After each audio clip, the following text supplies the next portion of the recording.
You scratch your car door. You slap a piece of tape on it and forget about it. It is just a minor scrape. A spacesuit is just a heavy, high-tech jacket, right? A tiny scratch, thinner than a human hair, should not be a big deal. That is common sense. Wrong. I want to show you why that single microscopic scratch in the dead of space is actually more violent than a bomb. You're going to discover something so terrifying, yet so beautifully complex, it will completely change how you view the fragile bubble keeping you alive. Think about a grain of sand. You walk on a beach, the wind blows, and a piece of sand hits your leg. It bounces off. It is nothing. The sand just sits there. But out in the vacuum of space, things are different. There is no air to slow anything down. You have these tiny specks of dust, microscopic pieces of rock from the birth of the solar system, or even just microscopic chips of paint from old satellites. They are just floating there, but they are moving at 36,000 miles per hour. That is 18 times faster than a bullet fired from a rifle. So, what happens when something that small hits you that fast? It does not just poke a hole. It is not like a needle popping a balloon. When a piece of dust going 36,000 miles per hour meets a spacesuit, the atoms do not just push aside, they smash together. The kinetic energy is so massive, so concentrated, that it has to go somewhere. The atoms are forced violently against each other, climbing over that energy barrier in a fraction of a millisecond. The solid rock and the fabric do not just tear, they vaporize. They flash into a tiny cloud of glowing plasma. It is a terrible, invisible catastrophe of heat and energy. It melts right through the materials. And the scariest part is that there is no sound. There is no dramatic explosion, no loud bang like in the movies. Just a silent, instantaneous flash of plasma in the dark. And suddenly, your suit is compromised. The perfect little pressurized bubble keeping your atoms together is broken. You are instantly exposed to the infinite emptiness. If space is constantly swarming with these invisible, hypersonic bullets, then how do astronauts even step outside the ship in the first place? How do you build something to stop a microscopic grain of sand that has enough energy to turn solid matter into plasma? You might think a spacesuit is just a thick coat, a heavy piece of rubber. Some people joke, just take some emergency tape up there to slap on a puncture. Or they see an astronaut hopping around in the lunar dust and think, that looks too simple. It must be a hoax. But nature does not care about our jokes. The universe is incredibly hostile, and you cannot trick physics. To survive out there, you cannot just wear a hard shell. You have to wear an entire planet's atmosphere, compressed into a 13-layer sandwich. Think about what those layers are actually doing at the atomic level. Closest to your skin, you have a woven network of tiny tubes. Water is constantly flowing through them, absorbing the jiggling heat of your own body and carrying it away so you do not cook inside your own metabolism. Then comes the pressure layer, and this is the balloon. The oxygen atoms you breathe are bouncing around inside, hitting the fabric millions of times a second, violently trying to escape into the empty vacuum. This layer holds them in, pushing back against that immense outward tension so your lungs can actually take a breath. And then, the outside, woven Kevlar and specialized fabrics. When that microscopic bullet of dust we talked about earlier hits the suit, it does not just strike a solid wall. It hits a carefully designed series of barriers. The first layer shatters the dust grain. The next layers catch the fragments. They are designed to absorb that catastrophic kinetic energy, letting the glowing plasma expand and cool between the folds of the fabric before it ever reaches your delicate skin. It is an absolute masterpiece of human engineering. At 13 distinct layers, perfectly working together to form a physical barrier, just to fool the cosmos into thinking you are still safely sitting on Earth. Every single thread, every seal, is a calculated response to a deadly environment. Because out there is zero margin for error. But here is the problem. What happens if that perfect barrier is compromised?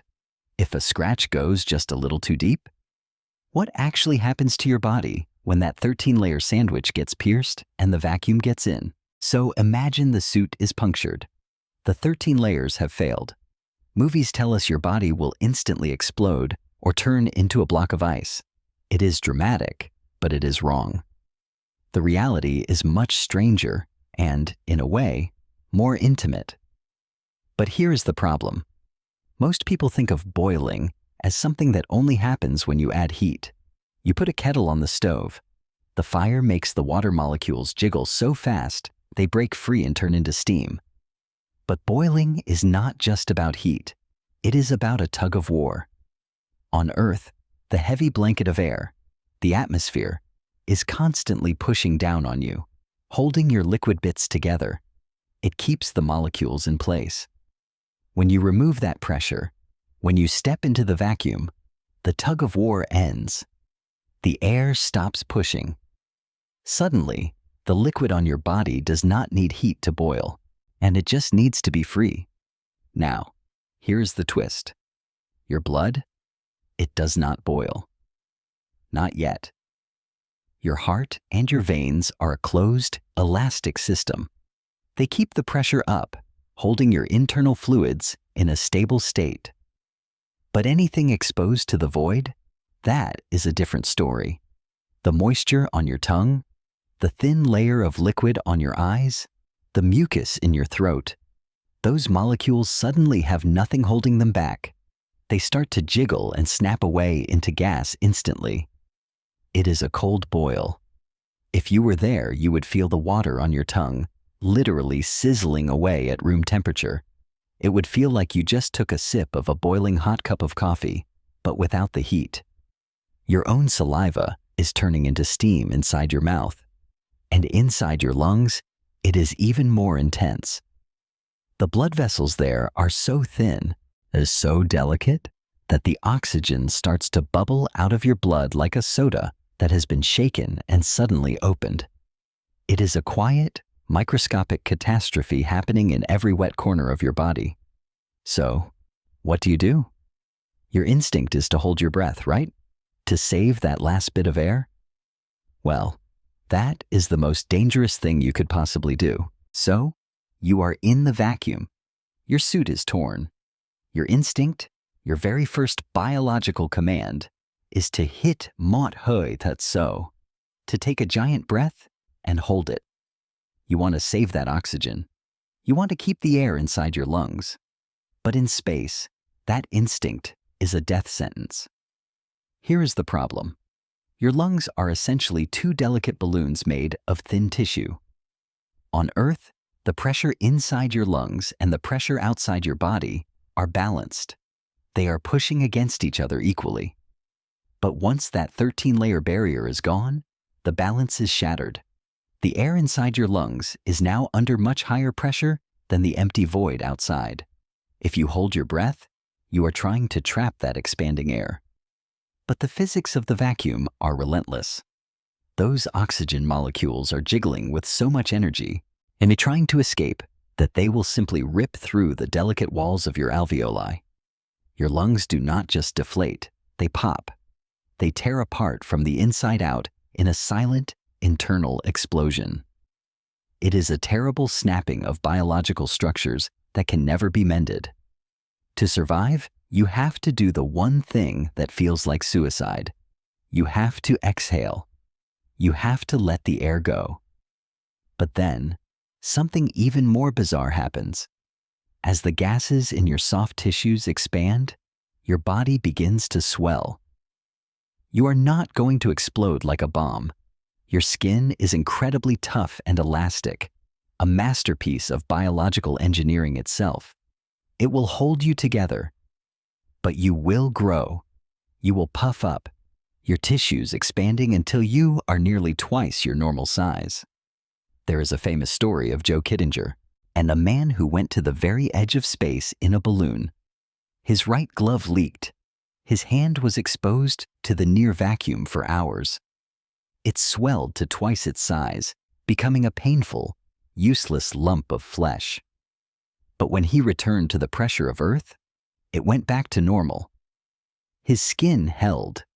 The human body is surprisingly resilient, but it is playing a game against an opponent, the vacuum, that never sleeps and never makes mistakes. And in this game, you are running out of the most valuable thing in the universe, time. Imagine you are drifting there, your suit compromised by that one microscopic scratch. You have exhaled. You're swollen, but you are still there. Now, a silent clock begins to tick in the absolute stillness of the void. You have exactly 15 seconds. Why 15? Because that is how long it takes for the blood in your lungs, now stripped of its oxygen by the vacuum, to reach your brain. For 15 seconds, you are a ghost in a machine that is shutting down. You can think, you can see the stars, and you can reach for the airlock. But once that deoxygenated blood hits your gray matter, the lights go out. Your brain simply snaps into a state of forced hibernation to preserve itself. You are unconscious. From that moment, you have about 90 seconds before the damage becomes a permanent catastrophe. 90 seconds before your heart stops jiggling, before the chemical links of your life simply vibrate apart. This brings us to a profound warning from Richard Feynman. He was a man who understood that you cannot negotiate with the laws of nature. During the investigation of the Challenger disaster, he famously proved that a simple rubber O-ring, something as mundane as a garden hose seal, failed because it got too cold. It lost its ability to snap back. He reminded us that for a successful technology, reality must take precedence over public relations. Nature cannot be fooled. You can write the most beautiful reports, you can have the most confident engineers, and you can tell the public that space is safe. But the atoms do not read reports. The oxygen molecules do not care about your mission schedule. If the barrier is too thin, and if the seal is too brittle, the physics will always find the hole. We live in a world where we think we have mastered everything. We jump, we roll, and we play in the lunar dust as if it were a beach in Florida. But we are only there because we have respected the microscopic boundaries of the vacuum. We are walking on a tightrope made of 13 layers of fabric, suspended over a 90-second drop into eternity.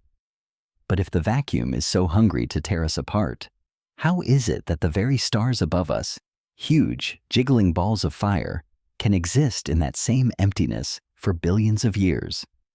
Where does all that energy come from? And why doesn't the vacuum just suck the life out of the sun itself? So, the next time you look at a photograph of an astronaut floating against the blackness of space, don't just see a hero in a white suit. See a miracle of boundaries. See those 13 layers of fabric as the only thing keeping a tiny pocket of Earth alive in a place that wants to turn your breath into steam and your blood into bubbles. We are fragile. We are made of jiggling atoms that only stay in place because the air around us says so. We have built these incredible machines, these suits of armor, just to survive a few minutes in a realm where we don't belong. It's a beautiful, terrifying dance between our curiosity and the cold, hard facts of physics. We push further into the dark, always respecting the scratch, always checking the seals, because we know that out there, nature never blinks. But it makes you wonder, doesn't it? And if a tiny grain of sand is a hypersonic bullet and the vacuum is a hungry ghost, what about the sun? That giant, roaring ball of fire is sitting right in the middle of all that nothingness. It's billions of times more violent than anything we've talked about. Why doesn't it just fly apart? Why hadn't the vacuum sucked all that light and heat away billions of years ago? How is it that the very thing that should be the most unstable catastrophe in the universe is the one thing that gives us life? That's a different story. I'll leave you something to imagine.